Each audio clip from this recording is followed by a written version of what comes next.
Dans les 3 premières émissions de cette série, nous avons discuté de la grande mécanique planétaire. Avec cette 4e émission, nous allons changer d'échelle totalement. Nous amorçons un bloc de 3 émissions qui va traiter des matériaux de la planète, les minéraux et les roches qui composent la croûte terrestre et les ressources minérales qu'on peut soutirer de cette croûte terrestre. Aujourd'hui, nous voyons les minéraux. Quand on parle de minéraux, on pense à ces magnifiques cristaux qu'on retrouve dans les expositions des musées ou chez les collectionneurs privés, ou encore simplement dans les boutiques qui font le commerce des minéraux. De tout temps, donc, les minéraux ont constitué une valeur esthétique certaine. Cependant, les minéraux constituent aussi une valeur utilitaire. Ils interviennent fréquemment dans la vie de tous les jours.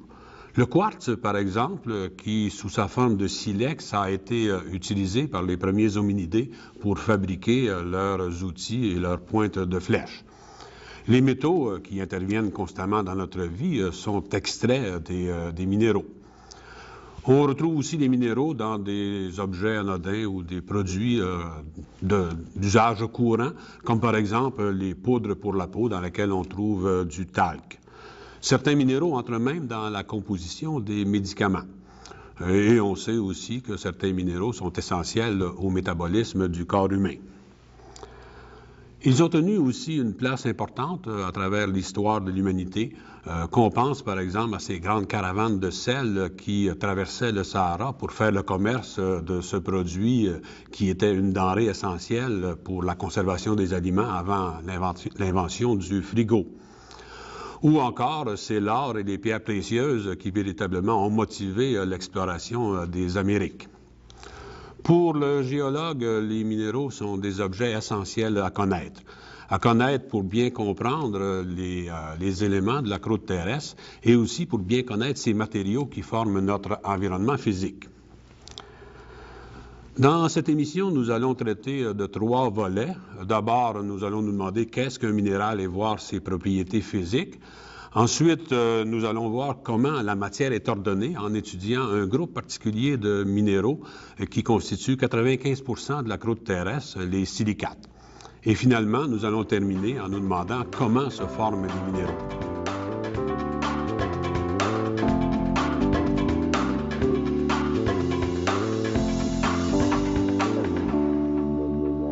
Deux mots d'abord sur la hiérarchie de la matière. Nous savons tous que les matériaux de la planète sont constitués d'éléments chimiques. Il y en a 106 de ces éléments dans le tableau périodique de Mendeleïev. L'unité de base de la matière est l'atome. Les atomes forment les éléments chimiques, hydrogène, oxygène, silicium, aluminium, etc. Si on remonte d'un cran dans l'organisation de la matière, il y a les molécules, qui sont formés d'un assemblage d'atomes, comme par exemple un assemblage de 2 atomes d'hydrogène et d'1 atome d'oxygène qui forment l'eau, H2O. Un autre cran plus haut, on a les minéraux, qui sont constitués de molécules. Des molécules simples comme par exemple le quartz et la halite, et des molécules beaucoup plus complexes comme la hornblende. Finalement, un assemblage de minéraux va former les roches. Mais les minéraux ne se définissent pas tous sur la composition élémentaire de leurs molécules. Ils se définissent aussi sur l'arrangement de ces molécules. En fait, l'espèce minérale se définit sur 2 critères bien spécifiques, indissociables. Bien sûr, sa composition chimique, mais aussi sa structure atomique, l'arrangement de ces atomes. Prenons comme exemple un minéral bien connu, la halite. La formule chimique de la halite, c'est NaCl, le chlorure de sodium, qu'on appelle plus communément le sel, le vulgaire sel de table. Ce minéral halite a une structure atomique très particulière qu'on dit cubique. On dit qu'elle est cubique parce qu'il y a une alternance régulière entre les atomes de chlore et les atomes de sodium pour former une trame cubique, ce qui d'ailleurs se reflète sur la forme de ce cristal.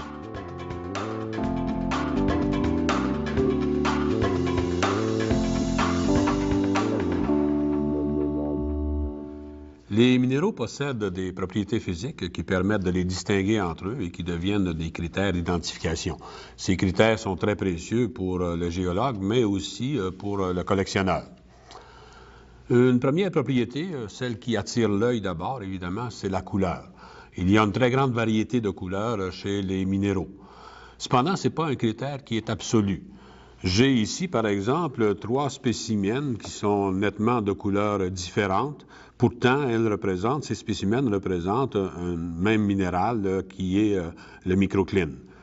À l'opposé, ici, j'ai 3 spécimens de même couleur, mais qui représentent 3 minéraux différents, le quartz, la magnézite et la calcite.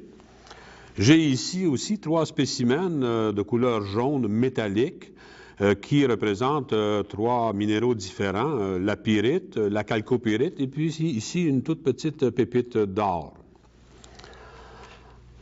Une autre propriété qui a un peu trait à la couleur, mais qui est un petit peu plus fiable et surtout qui est un test relativement facile à faire, c'est ce qu'on appelle le trait.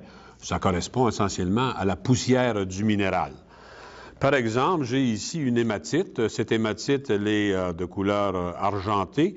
Si je fais son trait, j'obtiendrai un trait de couleur brun rougeâtre. Par contre, ici, je prends de la pyrite qui est de couleur or.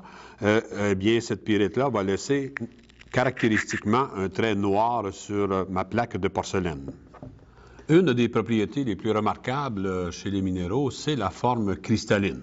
Chaque minéral cristallise dans un système qu'on appelle un système cristallin.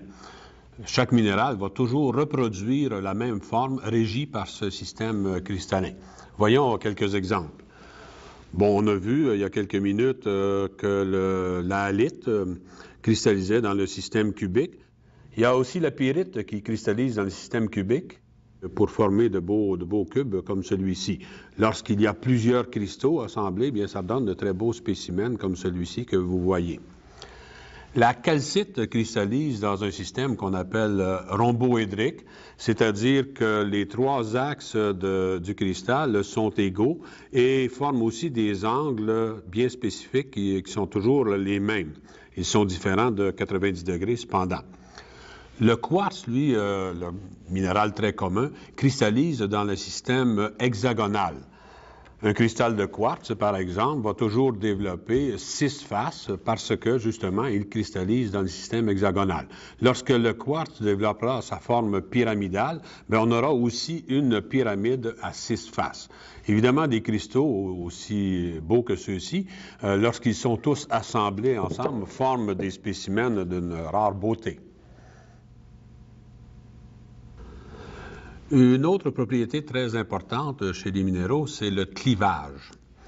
Le clivage correspond à un ou des plans de faiblesse dans la structure cristalline même. Si, par exemple, j'échappe un minéral par terre ou encore que je lui donne un bon coup, il va toujours casser le long de ces plans de fracture. Prenons comme exemple la calcite. Si je brise des cristaux de calcite, ils vont toujours briser le long de ces plans de fracture, quelle que soit la taille de ces cristaux. Par contre, le quartz, qui est un minéral commun, ne possède pas de plan de clivage. Alors, si je le brise, il va toujours se briser selon des fractures très irrégulières, comme on voit plusieurs spécimens ici.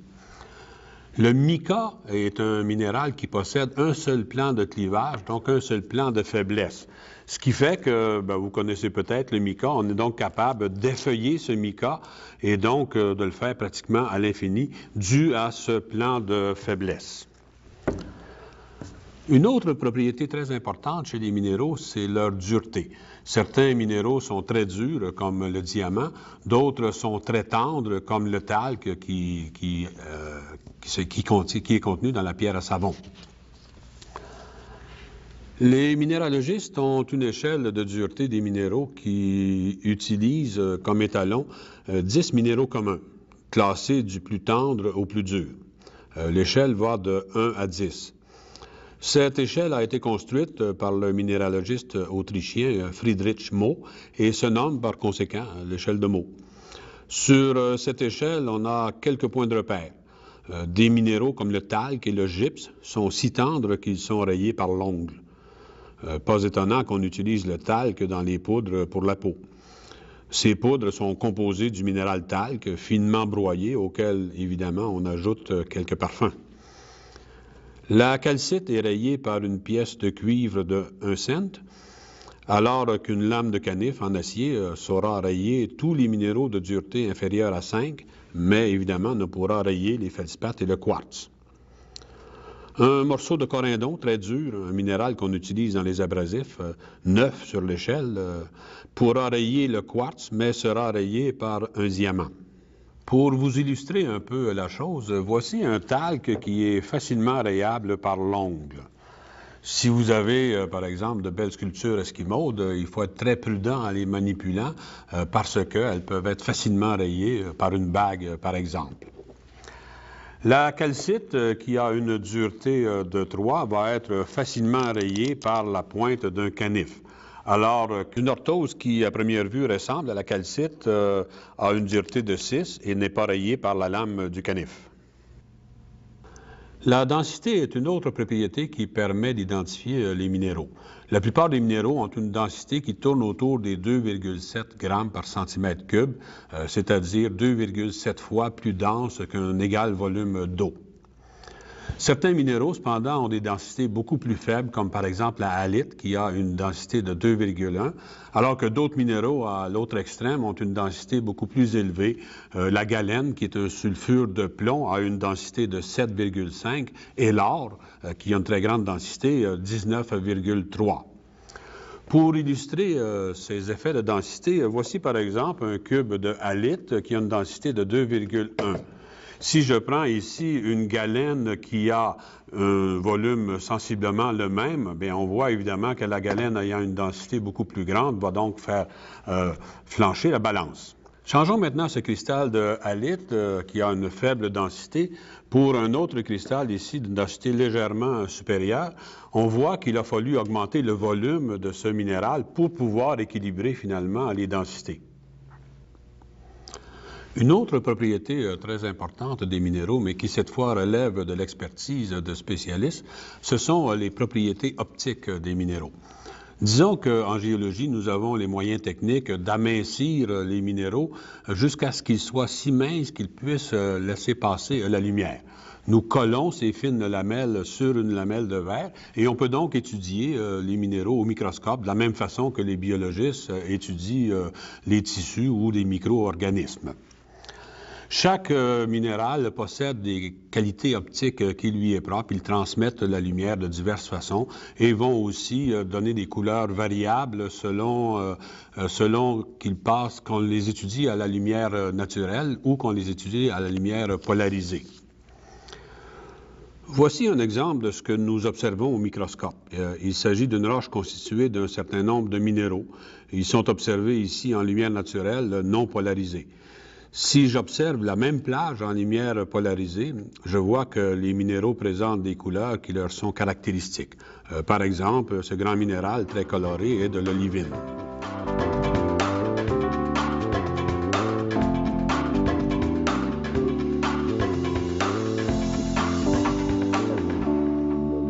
On vient de voir que les minéraux possèdent diverses caractéristiques.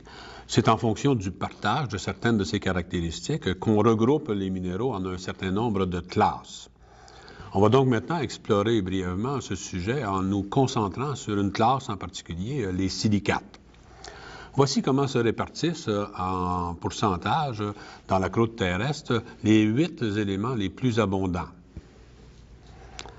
L'élément le plus abondant, c'est l'oxygène, qui forme plus de 46% du volume des matériaux. Il est suivi du silicium, qui compte pour 27%.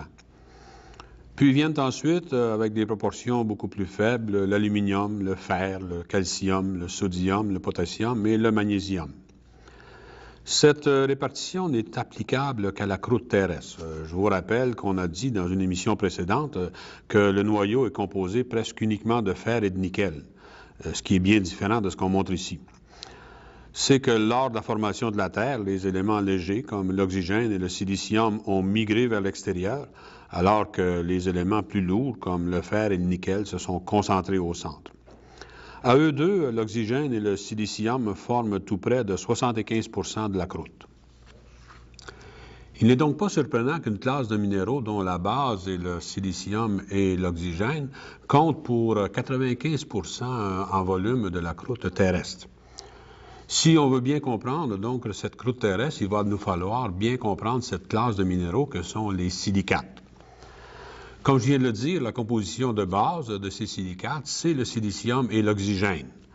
Les atomes de ces deux éléments se répartissent donc, comme sur ce modèle ici, 4 gros oxygènes pour un petit silicium au centre.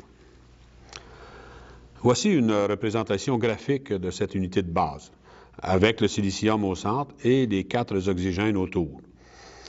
Si on réunit les oxygènes par des droites, cela délimite 4 plans qui vont former un volume qu'on nomme un tétraèdre, c'est-à-dire un volume à 4 faces triangulaires.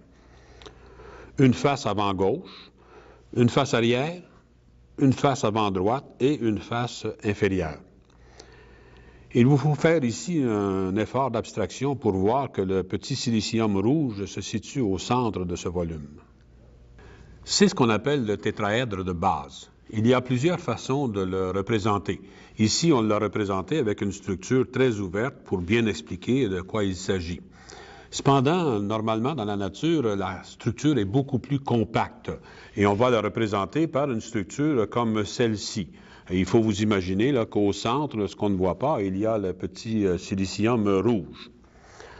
Dans notre discussion qui va suivre, on va utiliser une représentation plutôt comme celle-ci, c'est-à-dire orientée comme ceci, où on a en arrière-plan ici les 3 gros oxygènes et en avant-plan ici un oxygène. Comme on vient de le voir, ce tétraèdre est formé de 4 oxygènes et d'un silicium. Sa formule de base est donc SiO4. Un silicium, 4 oxygènes. En plus, on a indiqué que le tétraèdre est chargé à moins 4. En effet, si on fait le bilan des charges de cette molécule, on a 4 oxygènes chargés chacun à moins 2, pour un total de moins 8, et un silicium chargé à plus 4. Ce qui fait un total de moins 4. Dans les minéraux, il faut que les charges des molécules soient neutres. Comment allons-nous neutraliser ces charges pour former des assemblages de tétraèdres? Bien, il y a 2 façons de faire. Une première façon sera d'ajouter entre 2 coins de tétraèdre, d'ajouter un petit ion métallique ici, que ce soit du fer ou du magnésium. Ce fer ou ce magnésium va donc neutraliser ces 2 charges des oxygènes ici. Une autre façon de faire, c'est de faire en sorte que les coins des tétraèdres partagent les oxygènes. Alors, je vais vous montrer comment on peut faire ici. Donc, ces 2 tétraèdres ici vont donc partager un oxygène ici. Ils vont donc lier ces 2 tétraèdres ensemble. Ceci offre donc plusieurs possibilités. Et c'est comme ça qu'on va former divers groupes de tétraèdres. On va former des chaînes simples, des chaînes doubles ou même des feuillets. Voyons donc comment tout cela se passe en pratique pour les divers groupes de silicates. Schématiquement, voici une vue de côté du tétraèdre et la vue du dessus que nous allons utiliser avec le silicium vu par transparence. On l'a vu, le tétraèdre est chargé à moins 4, ce qui est représenté ici par les signes moins à chaque oxygène. Si, par exemple, on ajoute des ions fer ou magnésium qui sont chargés positifs, les charges s'annulent et on obtient le minéral olivine. Un autre groupe de silicates est formé non plus de tétraèdres isolés comme dans l'olivine, mais de tétraèdres organisés en chaînes simples. Les tétraèdres sont liés entre eux par le partage d'un oxygène. On a donc ici 3 oxygènes plutôt que 4 pour un silicium. Autour d'une chaîne, les positions disponibles pour les ions fer et magnésium se trouvent donc en périphérie et au sommet de la chaîne. Faisons un effort d'abstraction pour voir une de ces chaînes simples en bout. On y voit la position qu'occuperont les ions fer et magnésium au sommet et en périphérie de la chaîne. Ce sont ces ions qui vont unir ensemble plusieurs chaînes, vues ici encore en bout, pour former un second groupe de silicates, les pyroxènes. Les liens assurés par les ions métalliques, fer ou magnésium, seront plus faibles que les liens assurés par le partage d'oxygène entre les pôles de tétraèdres. On y voit aussi des zones de faiblesse entre les chaînes elles-mêmes. C'est ce qui sera responsable de l'existence d'un plan de faiblesse tracé ici par la ligne blanche. Et pour la même raison, il y aura un autre plan de faiblesse perpendiculaire au premier. Bien, ces plans de faiblesse correspondent au clivage dont on a parlé il y a quelques minutes. Chez les pyroxènes, il y aura donc deux plans de clivage à 90 degrés l'un de l'autre. Un troisième groupe de silicates est formé non plus de chaînes simples comme dans les pyroxènes, mais de tétraèdres organisés en chaînes doubles. En simplifiant, disons que les tétraèdres de deux chaînes simples se lient entre eux par le partage d'un autre oxygène, ce qui résulte en une chaîne double. Comme dans les cas précédents, des ions métalliques, fer et magnésium, viennent neutraliser les charges. Faisons comme pour les pyroxènes et regardons une chaîne par le bout. On y voit la position qu'occupent les ions fer et magnésium au sommet et en périphérie. Ces ions uniront ensemble plusieurs chaînes pour former des amphiboles. Comme dans le cas des pyroxènes, il y aura des plans de faiblesse qui vont passer par les liens les plus faibles et qui vont définir les clivages. Dans ce cas, les plans seront à 120 degrés et le complément à 60 degrés. Les amphiboles possèdent donc deux plans de clivage, l'un à 120 et l'autre à 60 degrés. Un quatrième type d'organisation des tétraèdres chez les silicates produit un agencement en feuillet. Ici, les tétraèdres partagent 3 de leurs oxygènes avec les tétraèdres adjacents. Cela donne une structure en feuillet où les tétraèdres vont se développer à l'infini dans toutes les directions d'un même plan.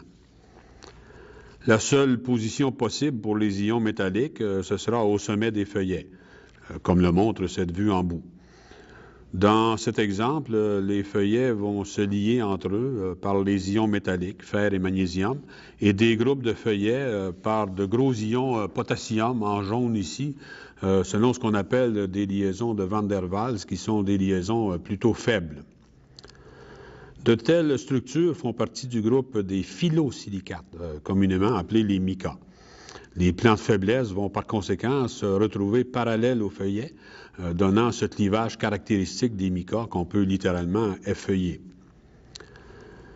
Un cinquième groupe de silicates est présenté par le minéral commun quartz. Il est composé uniquement de tétraèdres silicium-oxygène, où tous les coins des tétraèdres sont liés entre eux par un partage d'oxygène, comme sur ce modèle. Cela constitue une structure forte, sans plan de faiblesse, par conséquent, sans clivage. Il y a aussi un autre groupe de minéraux importants chez les silicates dont je n'ai pas parlé, ce sont les feldspaths. Ces feldspaths sont formés par une alternance de tétraèdres que je dirais des tétraèdres normaux, ceux qui sont formés par des siliciums et des oxygènes, et des tétraèdres où les siliciums ont été substitués par des aluminiums, donnant des tétraèdres qui sont des tétraèdres aluminium-oxygène.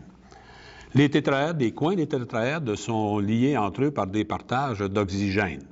Cependant, l'aluminium a une charge de plus 3, contrairement au silicium qui a une charge de plus 4, ce qui fait donc qu'il y a un excès de charge négative. Et pour finalement neutraliser ces charges, des gros ions de potassium, de calcium ou de sodium vont être ajoutés à la structure. Les feldspaths possèdent des clivages à angle droit. On les nomme les orthoclases, les microclines ou les plagioclases. Nous venons de voir la plus importante en volume des 8 classes des minéraux. Évidemment, le temps nous manque ici pour passer en revue toutes ces classes, mais il vaut la peine quand même de s'arrêter quelque peu à 3 autres classes des minéraux. Voyons d'abord les carbonates. Les carbonates se caractérisent chimiquement par la présence du radical CO3. Voici par exemple la structure d'un minéral commun, la calcite. Ce minéral qui forme ce qu'on appelle la pierre de chaux. Elle est composée de gros ions positifs de calcium qui alternent régulièrement avec des radicaux CO3, c'est-à-dire un carbone et 3 oxygènes. Des radicaux qui sont chargés négativement pour produire une structure bien ordonnée caractéristique, dont la composition est le CaCO3. Voici un cristal de calcite. Vous conviendrez qu'il ressemble passablement à la structure que je viens de vous montrer. Les carbonates sont couramment utilisés, ne serait-ce que dans la pierre à chaud ou encore dans la fabrication des bétons ou encore en construction comme pierre de taille. Les carbonates sont aussi fort prisés comme pierre ornementale. Quelques exemples de ceci, voici par exemple les pièces d'un jeu d'échecs. Ces pièces vertes sont composées du minéral malachite. C'est un carbonate de cuivre. C'est la même chose ici pour ce magnifique coffret qui contient des minéraux, qui est fabriqué uniquement avec la malachite. Même chose aussi pour cet œuf qui est de malachite. Le gros de la malachite provient de la République démocratique du Congo, anciennement appelée le Zaïre. Un autre carbonate que vous retrouverez aussi fréquemment chez les bijoutiers, c'est la rhodochrosite. Il s'agit d'un beau carbonate rose qui est un carbonate de manganèse. On l'utilise en bijouterie pour fabriquer des colliers, des bracelets. Le gros de la rhodochrosite provient aujourd'hui de l'Argentine. Une autre classe de minéraux est constituée par les éléments natifs. Ce sont des minéraux qui sont constitués d'un seul élément qui, comme le nom l'indique, se retrouve à leur état natif. À titre d'exemple, on peut parler du graphite. Le graphite est un minéral très tendre qui sert entre autres dans les lubrifiants, mais aussi qui sert à fabriquer la mine de crayon. Un autre exemple, c'est du cuivre qu'on trouve à l'occasion à son état natif. On en a un très beau spécimen ici. Le soufre va aussi se trouver à l'occasion sous son état natif. Ici, on le voit très, très bien cristallisé. L'or se retrouve aussi dans les veines, comme ici sur cette petite veine. L'or se retrouve aussi à l'état natif. Une troisième classe de minéraux, ce sont les sulfures. Les sulfures sont formés d'un alliage entre le soufre et des éléments métalliques comme le fer, le zinc, le plomb et le cuivre. Ces sulfures, c'est de ces sulfures que très fréquemment on va soutirer les métaux. Des exemples ici, on a ici la pyrite qui est un sulfure de fer qui n'est pas très utile parce que finalement on ne soutire rien de cette pyrite. Ici, la chalcopyrite qui, elle, est très intéressante puisque c'est de cette chalcopyrite qu'on soutire le cuivre dans les mines d'Abitibi, par exemple. Et la même chose ici pour ce sulfure de plomb qui est la galène qui nous fournit le plomb.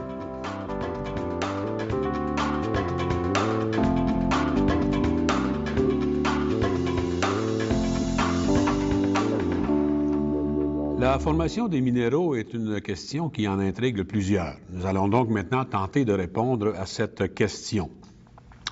Un des processus les plus communs dans la formation des minéraux, c'est la cristallisation à partir d'un magma.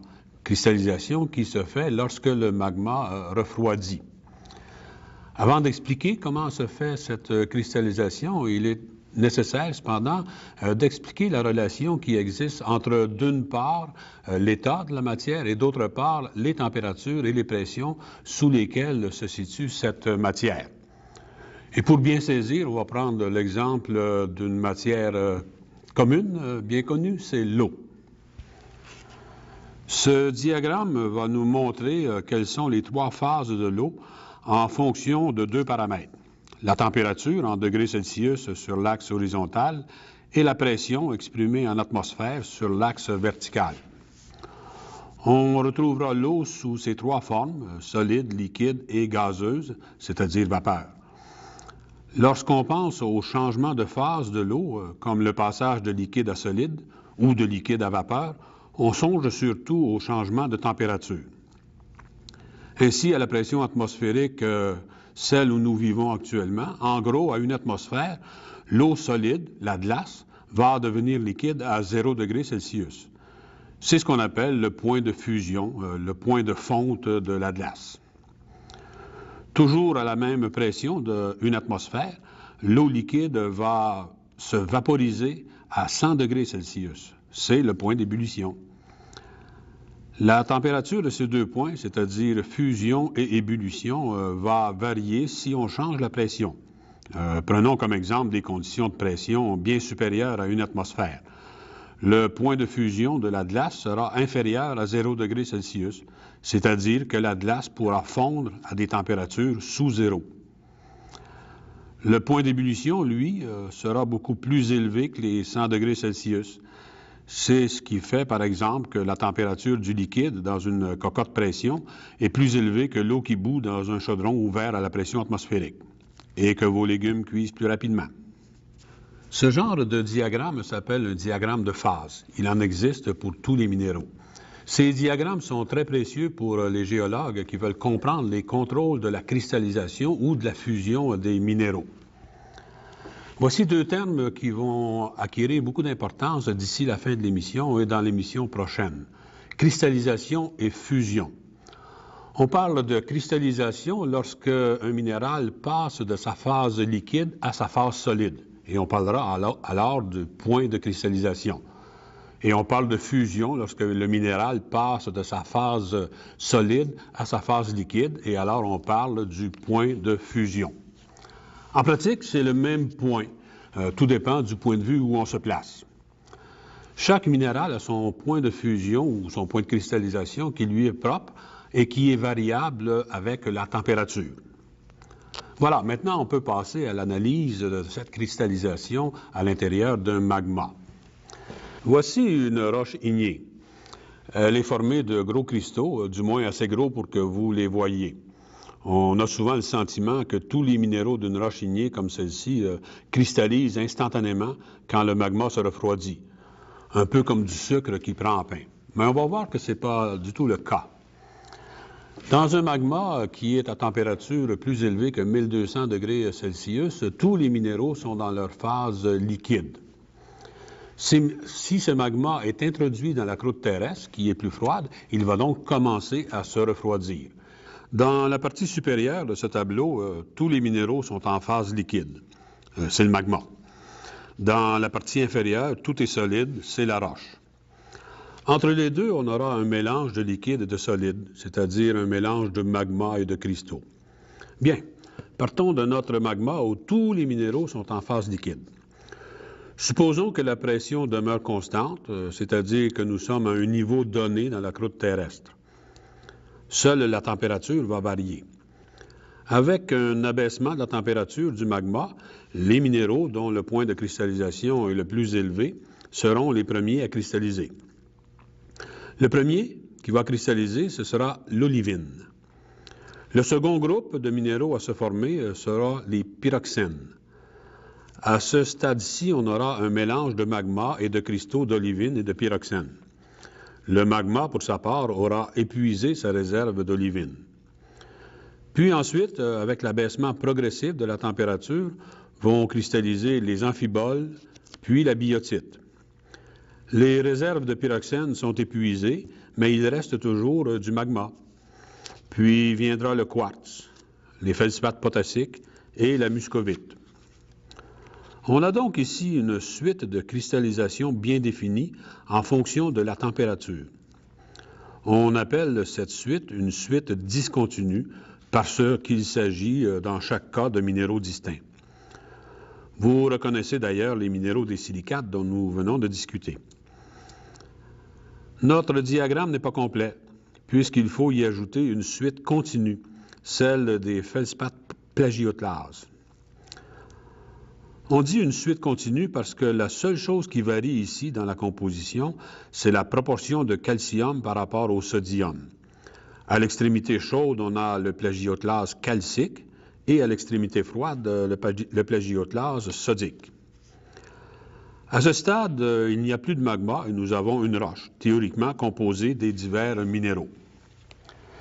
Cette suite de cristallisation a été établie par Norman Bowen en 1928. C'est pourquoi on y réfère comme la suite réactionnelle de Bowen.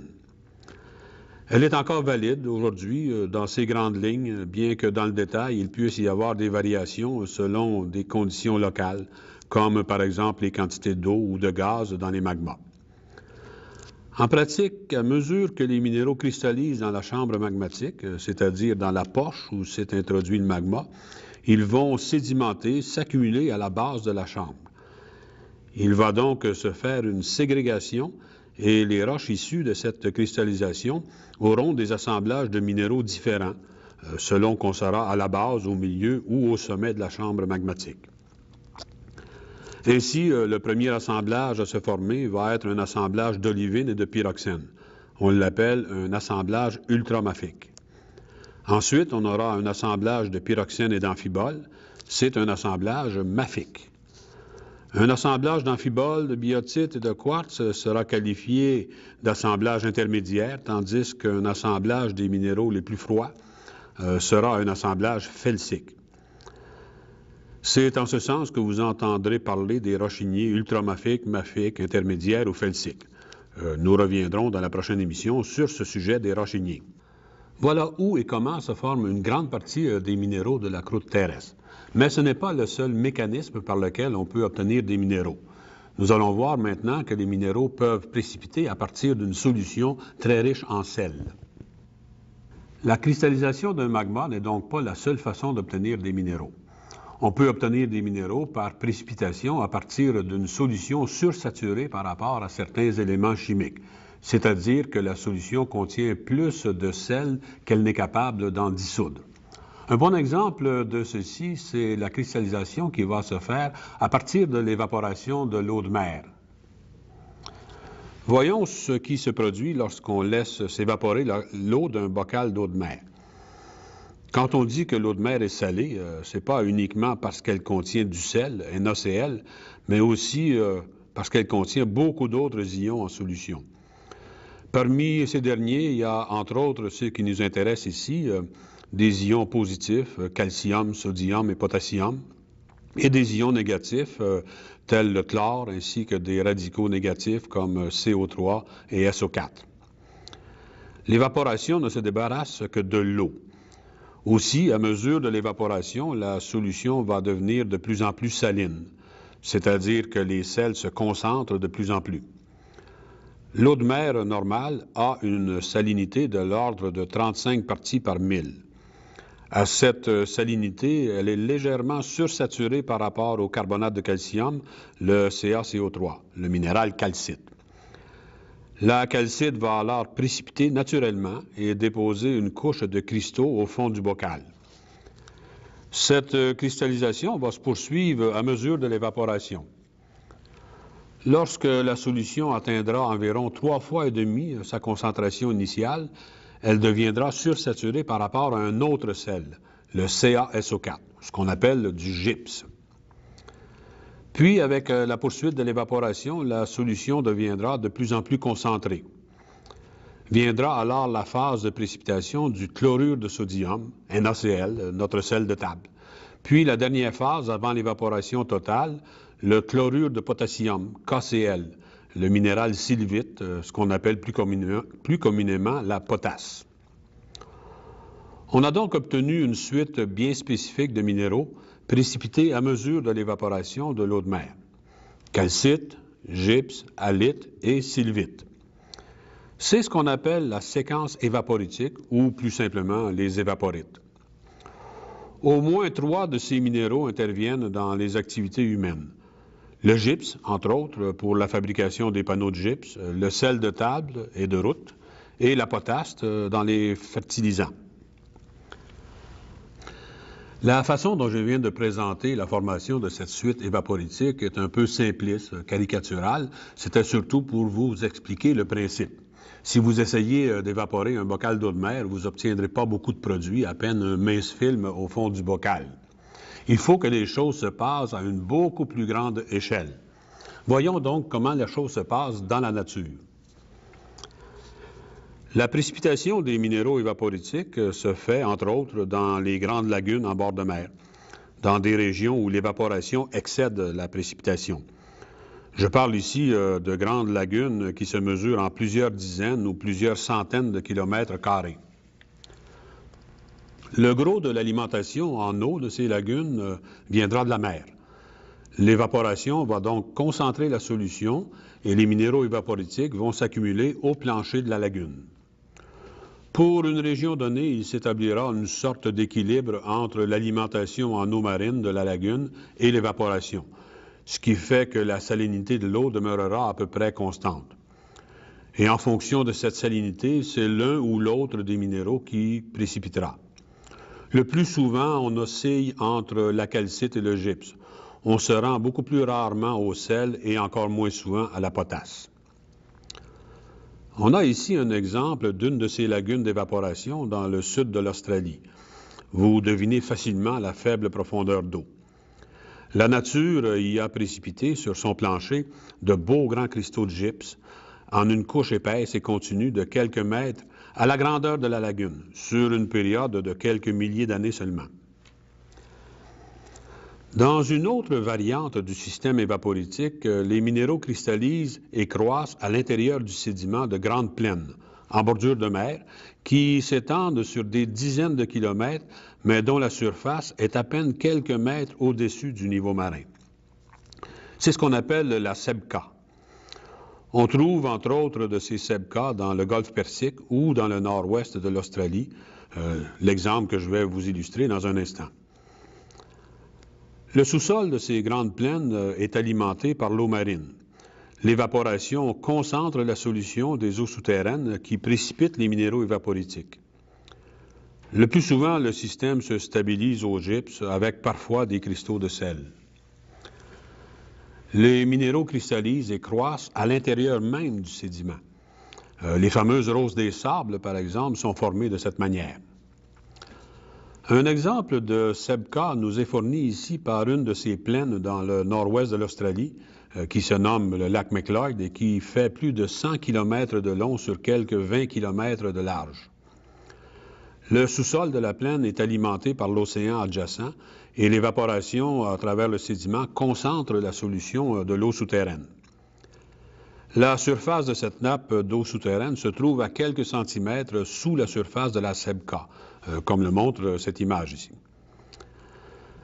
C'est dans le sédiment même qui est imbibé de cette eau saline que précipitent les cristaux de gypse qu'on voit ici. Ce sont les cristaux transparents mêlés au sédiment de couleur beige. Ici, donc, la nature s'arrête au gypse. Les Australiens ont décidé de donner un petit coup de pouce à la nature en contrôlant par un système de canalisation le volume d'alimentation en eau de mer et le rythme de l'évaporation, de façon à ce que la solution puisse se concentrer jusqu'à précipiter la halite, le sel, qu'ils exploitent de façon rentable. Faisons ici une petite pause pour parler des dômes de sel, comme celui qu'on exploite aux îles de la Madeleine, la mine Selene, et qui fournit le sel qui déglace nos routes l'hiver. Voici la carte des îles de la Madeleine. Un levé sismique le long du tracé de cette ligne a permis de mettre en évidence au moins 4 grands dômes de sel, ces 4 champignons blancs sur le profil. Intéressons-nous à savoir comment se sont formés ces dômes. Prenons le cas où il s'est formé un épais dépôt de sel, comme ce fut le cas aux îles de la Madeleine il y a quelques 350 millions d'années durant la période carbonifère. On parle ici de dépôts atteignant plusieurs centaines de mètres d'épaisseur. Subséquemment, il se déposera sur cette couche de sel d'autres sédiments, des sables, des boues, des graviers. La densité du sel est de 2,16, tandis que celle du sédiment, non encore compacté et gorgé d'eau, sera inférieure à celle du sel. Avec le temps, les sédiments s'empileront et formeront une couche de plus en plus épaisse au-dessus du sel. Ces sédiments se compacteront et se transformeront progressivement en roches sédimentaires. Leur densité augmentera de ce fait.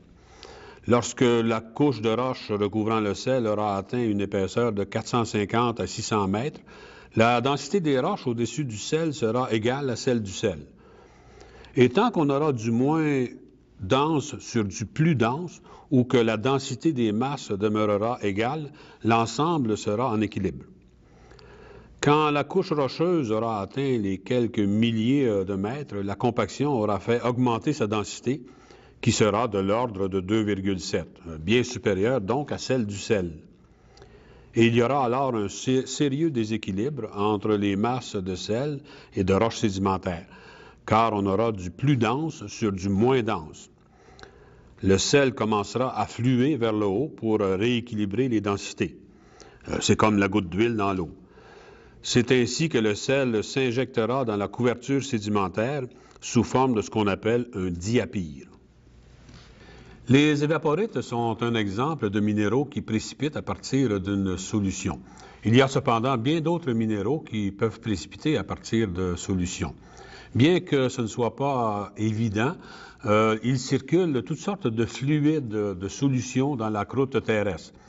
Ces fluides circulent à des profondeurs très importantes de la croûte qui peuvent parfois se mesurer en dizaines de kilomètres.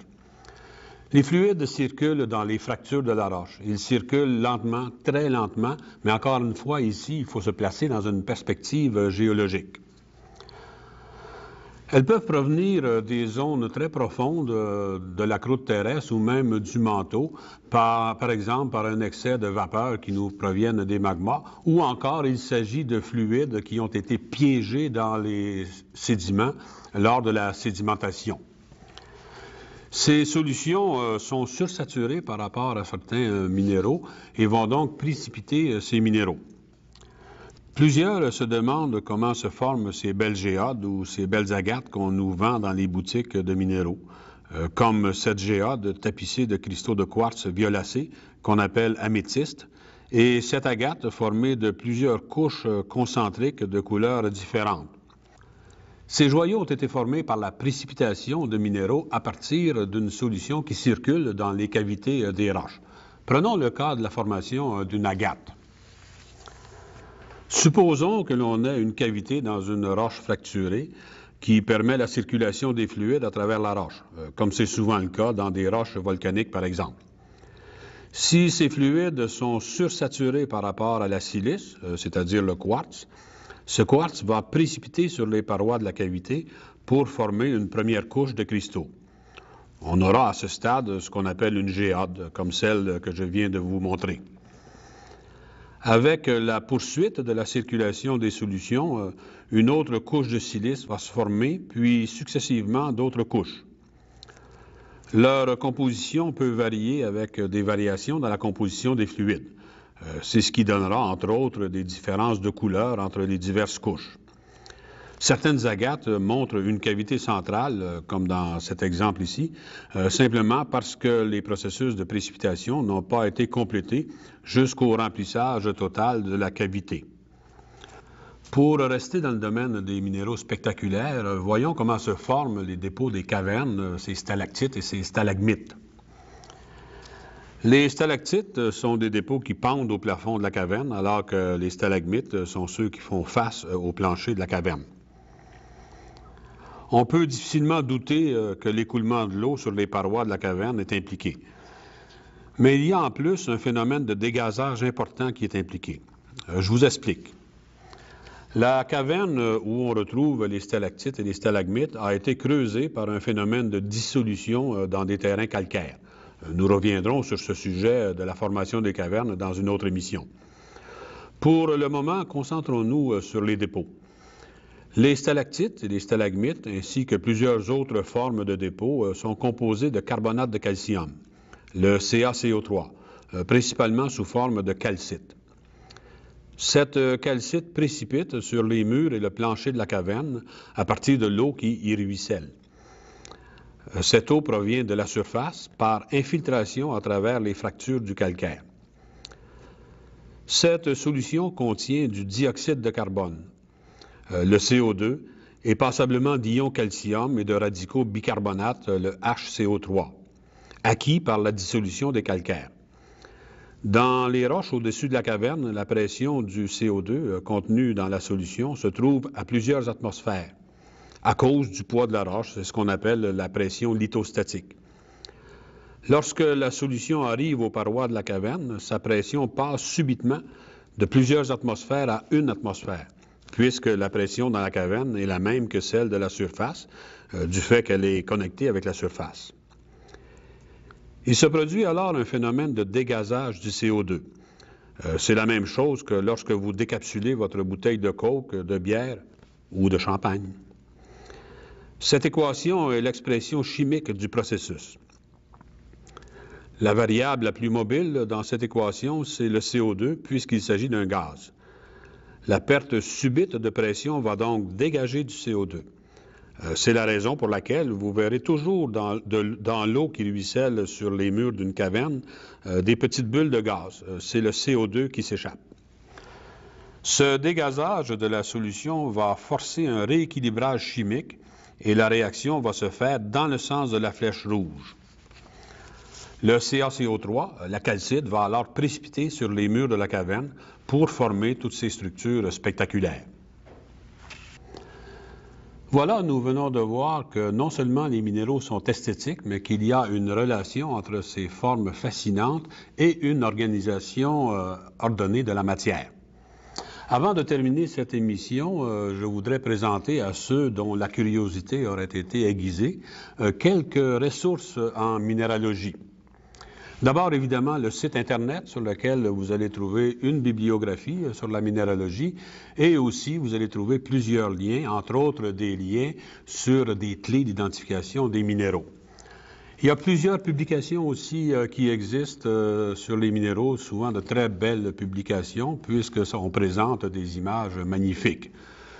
Parmi celles-ci, il y a la grande encyclopédie des minéraux publiée par la maison Grun, dans laquelle on retrouve évidemment des descriptions, mais aussi dans laquelle on retrouve de très belles illustrations.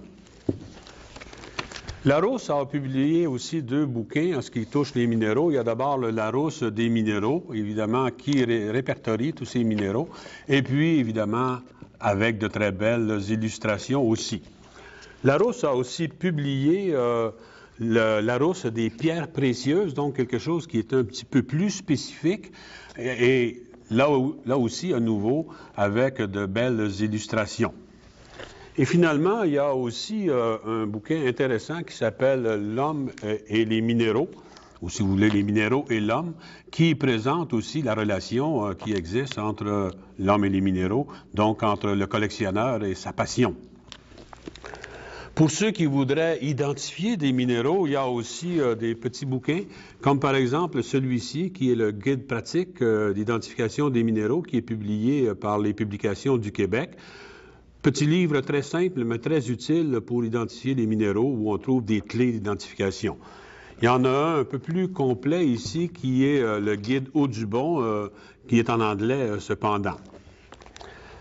Pour ceux d'entre vous aussi qui aimeraient beaucoup visiter des musées pour observer de ces formes fascinantes, il y a plusieurs musées à visiter. Le premier à visiter, c'est celui de l'Université Laval, au département de géologie et de génie géologique, où on a une excellente collection.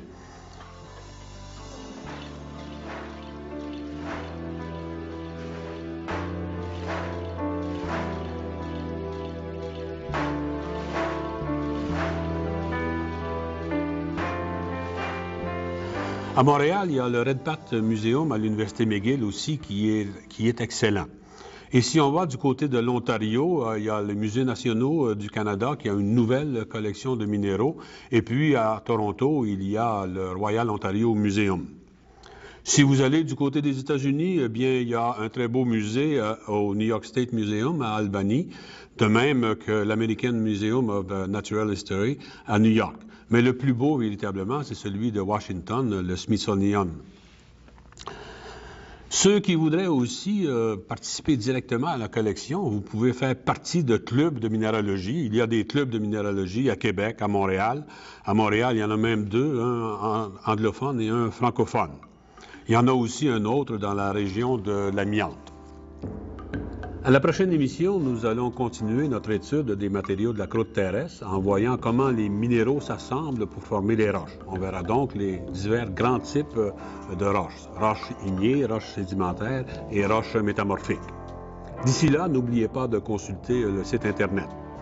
À la semaine prochaine.